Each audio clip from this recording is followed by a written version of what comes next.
One of the things that I think is really important to go over is fill versus line. So you'll notice, of course, as we've been through it, we have line tool, we have rectangle tool, and we have pencil tool, and we have the brush tool. All four of these do something that's all kind of interconnected. We'll start with the rectangle tool.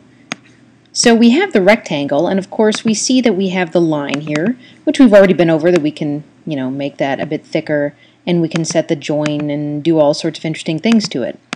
Well, when we use that, or if we make an oval or a polystar, something like that, we then have both a fill and a line.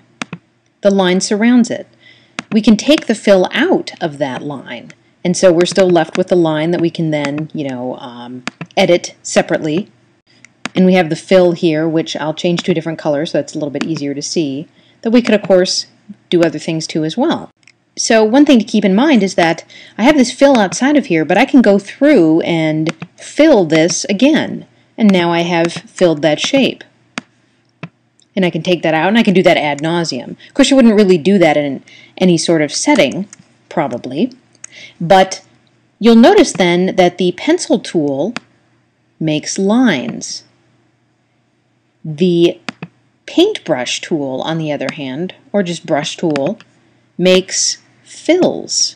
It's a lot easier to see when I do it like this in the two separate colors. Now, the interesting thing about that then, of course, is that we can change the shape of the line and we can change the shape of the fill. So in this case, having used the brush tool, I can now change this shape quite dramatically. But if I try to do the same thing to the line, it doesn't actually work. I can change the shape, but I can't change it in that manner. Say, however, I wanted to change this to a fill, I can actually do that. So I would double click on it. You'll notice that if I click on it just once, it selects one segment of the line. But if I double click on the whole thing, it has the whole line. I can go to Modify, Shape, Convert Lines to Fills. Usually it doesn't look like it's done anything, but if you try to manipulate it, you'll notice that it's manipulatable as though it were a fill, because now it is. This line here, however, is still a line. So when I try to manipulate it, it just behaves as a line would. So I'm going to clear this so we can start over and talk a little bit more about this. When you use the pencil tool, you can also fill. Now you'll notice sometimes that especially when you're using thick lines, that things don't always line up. If you use the sub-selection tool and you click on the line somewhere, you can then see all the points. Sometimes you're going to need to select points and move them individually. This is about the only way that you can utilize to fine-tune the drawing that you'll be doing. So one of the things you can do is actually delete individual points. You can mouse over it, and you'll notice that when I do so, my cursor becomes a little white square. That's letting me know, I can select it. And it's kind of hard to see, but for the most part, if I click on it, it becomes a little circle. Now, I can hit delete, and it deletes that line. Sometimes, though, if you try to delete too many lines at once, especially if they're kind of on opposite ends of a shape, it will do strange things. You'll notice that it deleted the entire fill there, too. That's because a fill has to fill in pretty much most of a shape. I could fix this, though, by clicking and holding down, and I can drag a point to another point. You'll notice that kind of snaps in place there.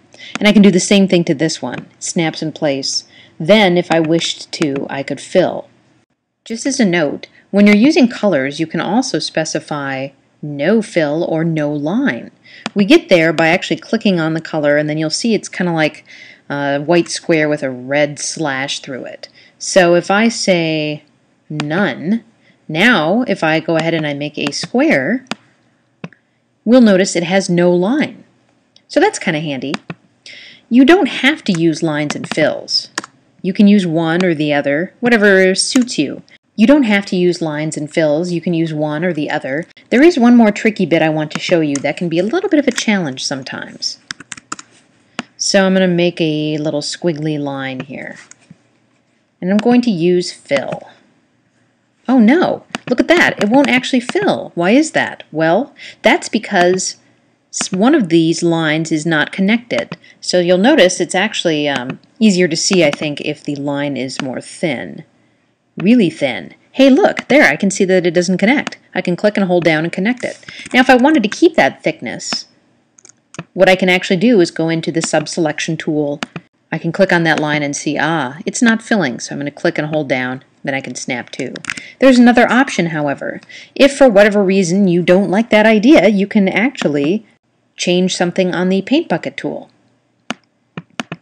So I would click on the paint bucket tool, and down here there's a little popover that says gap size. It's automatically set to don't close gap. You'll notice that those 2 points we had there were not closed. Well, I can actually set it to close medium gaps. And now it will fill it. If we go ahead and look at that, it's kind of like it's pretending that doesn't exist, and it's filling it anyway. I don't really recommend doing that because it definitely adds a couple extra points to your vector. In the long run, it's not going to make much difference to the size of your animation. However, it can cause problems down the road for you. Say you want to fill again or do some other manipulation. Sometimes Flash can be a little bit squirrely, so it's always better to have a closed line if possible if you're going to be filling it.